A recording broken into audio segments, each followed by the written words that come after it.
The International School of Portland is celebrating its 35th birthday this year. They are one of only 2 schools in the United States providing 3 full language immersion programs, Chinese, Japanese, and Spanish, all under one roof. Located in downtown Portland, they're also the first school in the Pacific Northwest to adopt the renowned International Baccalaureate Primary Years program. They teach preschool through 5th grade and have an open house this Friday morning, April 24th, where you can find out more. Sign up to attend their open house at internationalschool.org. That's INTL school.org.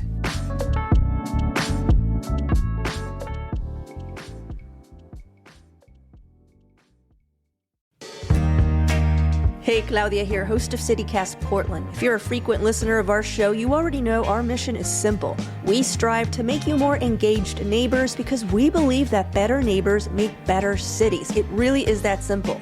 And every day we're bringing you the local stories and conversations that help you feel more connected to our city. So when you become a CityCast Portland neighbor, you're investing in that mission. Plus, CityCast Portland neighbors get great benefits like ad-free listening, a weekly email rounding up curated local event picks, invitations to member-only events, and so much more. Sign up today for only $10 a month or $100 a year at membership.citycast.fm. That's membership.citycast.fm. And if you sign up during our member drive, you will receive a thank you gift, which is super cute.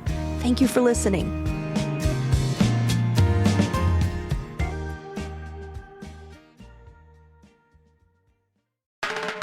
This is Your City Could Be Better, because it could be. I'm David Plotz. If you love your city and still complain about it, you're in the right place. Waiting at a bus stop can be a real drag. It might be scorching on a sunny day, soaking on a rainy day. There's usually nowhere to sit. But there's a grassroots guerrilla campaign in Nashville and in some other cities to make bus stop life a little bit better. A group called, quite charmingly, To Nashville with Love has built and installed 60 benches at bus stops around Nashville, all without government approval. This DIY urban infrastructure is inspiring and thought-provoking, and not everyone seems to like it. City transit officials have removed at least 17 of the benches, saying they interfered with the right-of-way. So, should citizens improve local infrastructure when government fails to? Does that make cities better? Today, on Your City Could Be Better, I'm joined by Marie Cecile Anderson, host of CityCast Nashville. Hello, Marie. What do these benches look like, and do they make the streetscape of Nashville seem more or less organized and better? Well, David, I'm glad you asked, because as a daughter of an art teacher, all I see are art installations all across our city. But really, they're just super simple wooden benches designed for comfort. They have kind of a slight lean to them. They're made out of really cheap lumber you can get from Lowe's or Home Depot. But the kicker is that they are painted beautiful colors with super fun artwork. One of my favorite ones looks like a stick of butter. Or another one says Music City, City. Oh, and then, nice. Is that clever? And Yeah. then also one that I just recently saw, it says The Right to Rest, which really sums up the message behind this movement. And what I also really like about them is that they look intentional. It's obvious that someone took the time and the initiative to put them in that place on purpose where there wasn't a bench before. So it highlights the fact that the city had failed to build a proper bus stop. And are they usually on sidewalks? Are they next to sidewalks? Are they close to the curb? They're far away from the street, generally. They're not always on a sidewalk. It's usually in a place where there's no sidewalks, I see. They're on super busy, dangerous streets, at least like 4 feet away from the street itself. A lot of them, the people would be standing in ditches if it weren't for these benches. Just visualize that for a second. Yeah, I think I can see that. So what's the group that's building the benches to Nashville with Love, and why did they start doing it? Well, they are folks who love a little good trouble. They call themselves To Nashville with Love. It's a coalition of clergy, transit and pedestrian advocates, and super passionate people who work with our unhoused community. So what I like about it is that rather than, freezing in despair, these folks were empowered to work together to help their neighbors after seeing these people who, they're seeing elderly people waiting for the bus. They're seeing parents with children waiting for the bus, people who are on their way to work who are about to be on their feet all day. So why it all started, I'm going to tell you a story. Just picture beautiful benches along Korean Vets Boulevard, downtown Nashville. Beautiful benches. But all of a sudden, these benches are removed by Nashville Department of Transportation and the Metro Council member of downtown. They took these benches away and replace them with hostile architecture in the form of big, beautiful balls. And they claimed that it was for safety reasons, but I think in actuality, it was because they didn't want the tourists to see the unhoused community. Who had been sleeping on the benches or resting on the benches. Absolutely. Also, the person who is spearheading this, her name is Pastor Robin L. Owen, and she came on CityCast Nashville and told us about the origin story behind this. And she's super nerdy when it comes to urban planning. She's really passionate about it. She's done all her research, and she is dedicated to this movement and had followed what happened in Buffalo, New York, and Lincoln, Nebraska, and all over California. So she was studying these guerrilla bench building. And then, so just as it happened, when they removed the benches from Korean Vets, she had a bench in her trunk ready to go. Oh, because wow. she had been studying this, and she has some cool friends too here in Nashville. And so on the side, they were kind of making these benches and slowly putting them across the city, which then led to this movement. So when did they start putting up benches? And then when did the government start removing them? So I think the timing, okay, so first bench appeared last August, shortly after those benches on Korean Vets were removed. In September, she wrote a manifesto with a list of demands on her blog of just how to help your neighbor and how to host your own bench building party as well.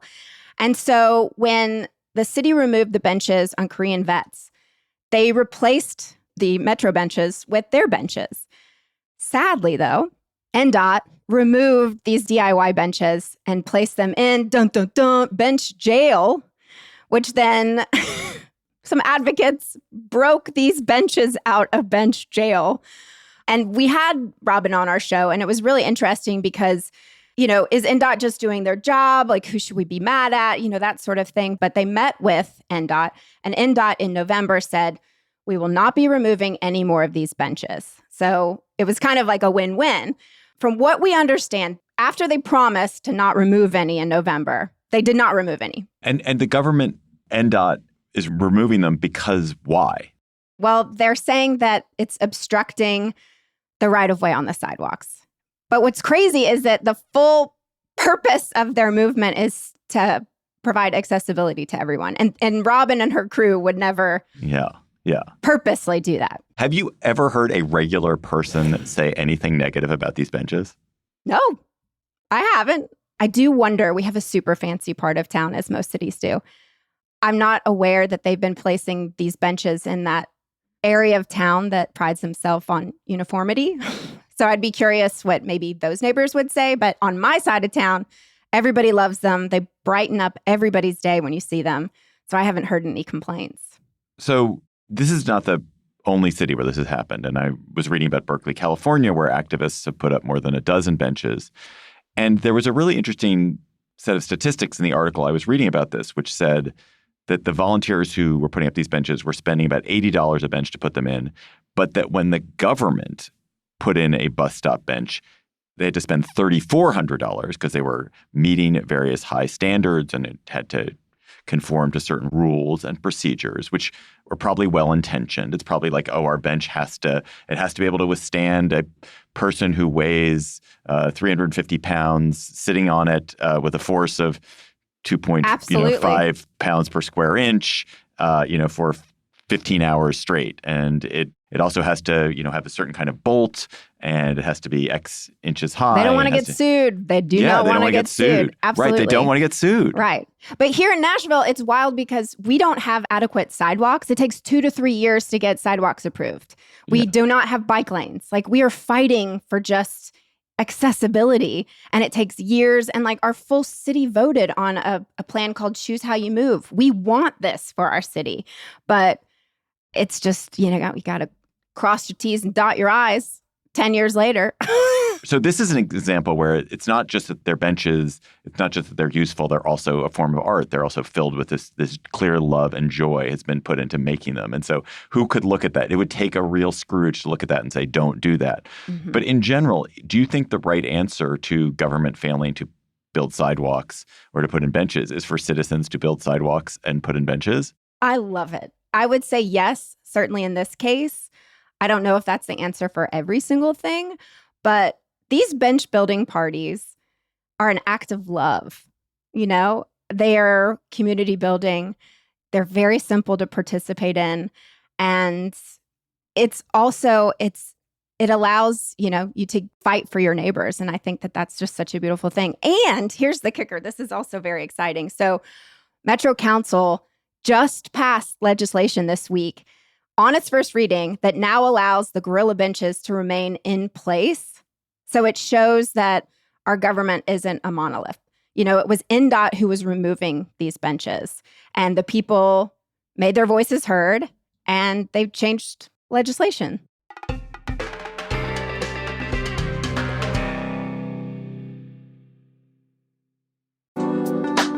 Got leftover paint, stain, or varnish taking up space in your basement or garage? You're not alone. Many of us finish a project and end up with half-used cans we're just not sure what to do with. Don't let them sit there collecting dust, taking up space. Recycle them with Paint Care. Whether it's cans from a recent renovation or years of storage, Paint Care helps ensure your paint is managed responsibly and kept out of landfills. Drop off your cans for free at one of more than 175 conveniently located drop-off sites across Oregon. To find a drop-off site near you, visit paintcare.org. That's paintcare.org.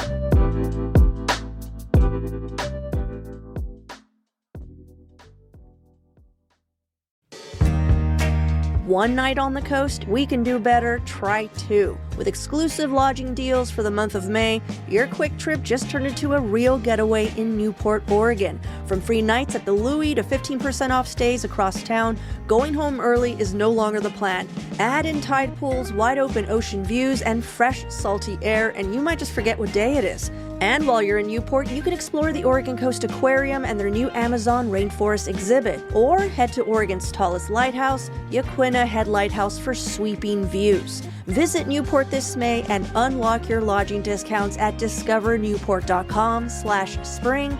That's discovernewport.com/spring.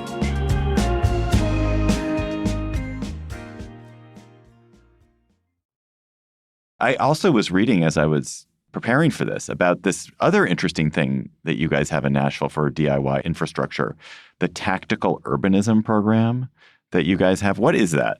So we all know cities are really great at long-term plans. We just talked about this. It takes years for sidewalks. But what's missing is the actual tactics to get things done. So Nashville has this partnership, Tactical Urbanism. It's a partnership with NDOT and our Civic Design Center.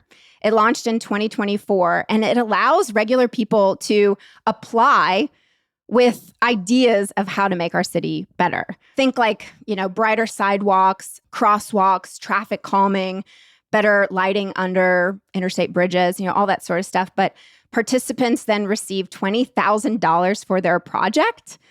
But the difference between this and the bench building is that getting into the Tactical Urbanism program requires an application and someone who can draw an architectural rendering of what you want to do, and lots of hoops. So has there been anything built in the Tactical Urbanism program that is of value or is useful or is beautiful?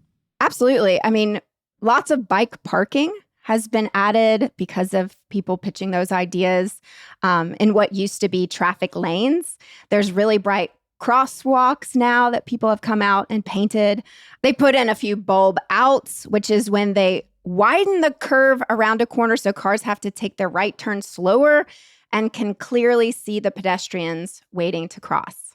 So they're kind of simple projects, but there are things that I know that are on the horizon. We had Civic Design Center on our show, who then told us about this program, and we're really trying to get people to pitch in their ideas here. Do you know if other cities have that tactical urbanism program? Have you heard of that? Well, all over Europe, Milan, New York City, Even Fayetteville, Arkansas launched a tactical urbanism project way back in 2016. So we are behind, but hopefully some of this new bench energy can help us catch up.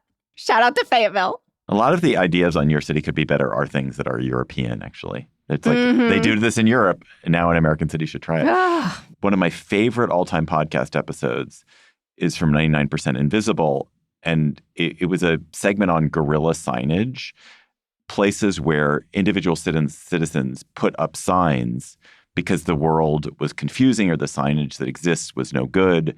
And there's a famous example of an artist who put up a freeway sign on the I-5, which is one of the busiest freeways in Los Angeles and hence in the world. And he put up a freeway sign that was clearer about what you should do. And he absolutely matched to perfection whatever the California highway signage rules were, and just put it up himself. And it went unnoticed for 8 years. Nobody noticed that this sign was just citizen built, had never been approved by any authority, was not done by the and it was taken down for routine maintenance. And when they took it down for routine maintenance, they were like, where did the sign come from? So it's one of these things where it's like you hear a story like that or about the benches and you're like, that is fantastic. That is so great. So useful. A citizen has done something valuable. They've created this beautiful bench. Now people get to sit. And it seems really good. On the other hand, I do think you can imagine a world where citizens took infrastructure entirely into their own hands. And that would be, it would be bad because citizens actually can't, like you couldn't build a street. You could not pave a street, probably you, Marie. Nope. You might be able to build a bench that was cute, but right. You couldn't pave a street. But someone has to pave the street. And that has to be qualified person. But our citizens, there are citizens. What I liked about the 99% story is that man was an expert. He really was so passionate about that and took the time and, had his friends get involved and put that thing up, and it probably saved lives. So if we're immediately saying like, we don't want citizens to help out, I think we're really missing out. It's about safety. That's what it truly is about. And the people here in Nashville who are doing, To Nashville with Love, like, in my opinion, it does feel like these like modern day superheroes because they care so much about Nashville. Right. I had this amazing experience in my own neighborhood with a version of this. So I lived across the street from a scrubby park here in Washington, D.C. It had this really crummy kids' playground on it, but it was technically part of Rock Creek Park. It was attached to Rock Creek Park, which is a federal national park. And our little stamp of park, it was actually known widely as Mosquito Park because it was so mosquito infested and so unpleasant to be in. And it was really neglected. But some of my neighbors started spending time in it. And every Friday night they would gather and they would play bocce and they would drink. And it became the social hub of the neighborhood. And they, in fact, flattened an area. They swept it. They put like sort of logs as a barrier. And so now there's this lovely place to play bocce. There was a picnic table there. And they would drink and hang out, and they were very welcoming to everybody, and it was a social hub of the neighborhood. It was a pure good. And then the National Park Service showed up and tore it up because it was an unauthorized use. But finally, after a whole bunch of back and forth, and I presume like permitting and all sorts of nonsense, they were allowed to rebuild the court months and months later. And so it now exists. But like, what was the point of destroying it? Like, why did they bother? Why can't they government know that like this, yes, it may be guerrilla, it may be do it yourself, but it's clearly offering a public benefit. And it's very frustrating. I mean, that's insane. It's insane. And I actually have another story for you about these benches. So picture this, a beautiful park downtown Nashville. It's called Church Street Park. I used to go there as a kid. Beautiful benches were there for all to sit on. 2011, they took all the benches away. Why? Because they didn't want the unhoused people sitting there. This is like right in the middle of downtown. So not only unhoused people couldn't use them anymore, but any of the people in all the office buildings, or it's actually right across the street from the downtown public library. But March 30th this year, To Nashville with Love took a team of a couple dozen wooden benches to this park and reinstalled them exactly where the benches were missing. And they hosted a walking tour for people to hear about the history of the bench removal. And also on March 30th, that same day, our downtown library opened again after being closed for almost a year. So it was just this beautiful celebration right there at Church Street Park. So these To Nashville with Love bench builders are not deterred. They are going ahead. They're going to keep going. They're going ahead, and I thank them for it. What can listeners in other cities take away from our conversation about gorilla benches to make their city better? Open your eyes. That's what I want people listening today. Open your eyes when you're going about your city. How easily accessible is it for you? But put yourself in somebody else's shoe. Our disabled community, how easily will they be able to get around town? I think it's important to talk to your neighbors because these changes are, again, so simple, and they make such a huge difference.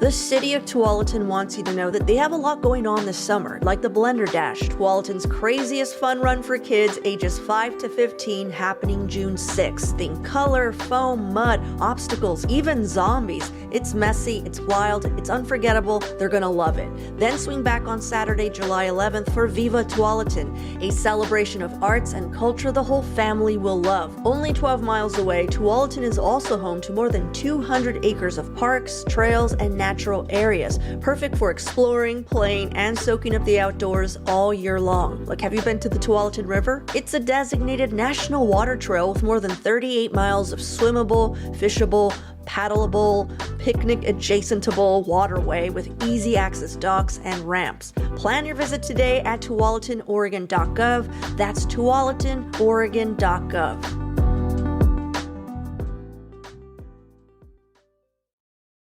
Let's go to our word on the street segment, Marie. And I want to talk about Nashville tourism, which fascinates me. So in most cities, tourism brings in a wide range of people who are seeking to understand and enjoy a really special place and appreciate it. In New York, you want to see shows, you want to go to great stores, you want to shop there, you want to go to the great restaurants.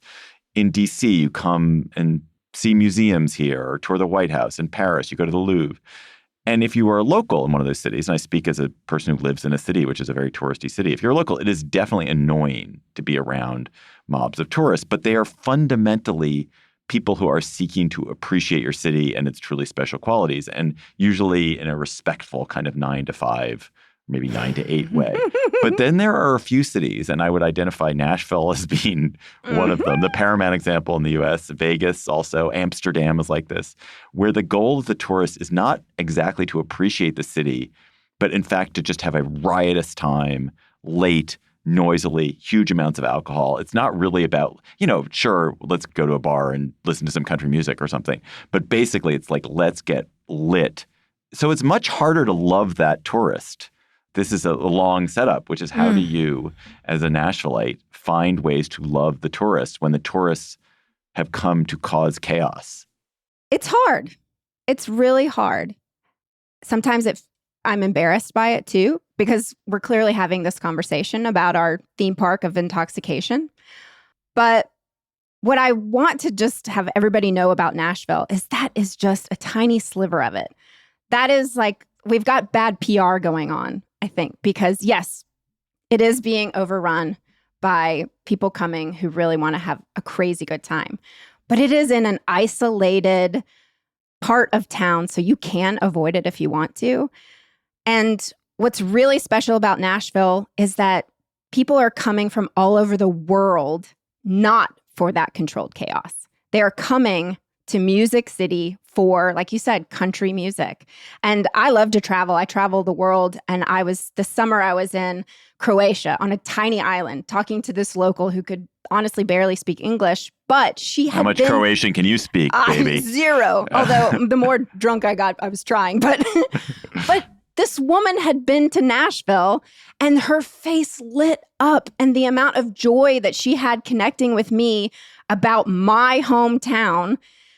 And she just loves country music. Country music is known worldwide. And so people are coming to Nashville to support live music. And so we got to hold on to that. And that's what I celebrate. And that's what I love. And so that is a big portion of the tourists. So it's not all just It's not all. bachelor party. It's not all. No. And one of my favorite things to do nowadays, too, is actually to go downtown to some of these hotels because I've learned about these happy hour specials that they have down there.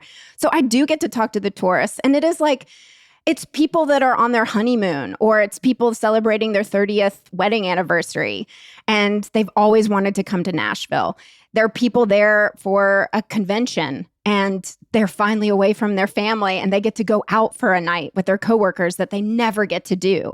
So, you're going to have a chaotic, fun time, but, I think everybody should have that once in their life at least. Marie Cecile Anderson, host of CityCast Nashville, thank you for coming on Your City Could Be Better. You should listen to Marie every weekday on CityCast Nashville. Come on to Nashville.